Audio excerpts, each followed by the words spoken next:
तर एक महत्त्वाची बातमी, उल्हासनगरचे विद्यमान आमदार कुमार आयलानी यांच्या कार्यालयाच्या बाहेर पैसे वाटप केलं जात असल्याचा आरोप मनसेचे उमेदवार भगवान भालेराव यांनी केलेला आहे। त्यानंतर पोलिसांचा ताफा सुद्धा या ठिकाणी दाखल झालाय आणि कारवाई केली जाते। तपास पोलिसांकडून केला जातोय। मनसेच्या आरोपामध्ये काही तथ्य आहे का याबद्दल आता पोलीस जे आहेत ते तपास करताना दिसत आहेत। उल्हासनगरचे विद्यमान आमदार कुमार आयलानी यांच्या कार्यालयाच्या बाहेर पैसे वाटप केलं जात असल्याचा आरोप मनसेने केला आहे। मनसेचे उमेदवार भगवान भालेराव यांनी हा आरोप केलेला आहे आणि त्यानंतर पोलिसात तक्रार दाखल करत पोलिसांना इथं बोलावण्यात आलेला आहे। कुमार आयलानी हे मतदारांना पैसे वाटतायत असा आरोप मनसेकडून करण्यात आला।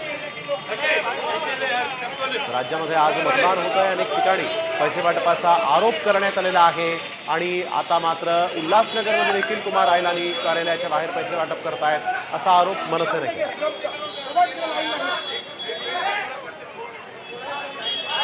मनसेचे उमेदवार भगवान भालेराव यांनी केल्यानंतर इथे आता आपण पाहू शकता भरारी पथक पोहोचलेले आहे आणि भरारी पथकाने इथल्या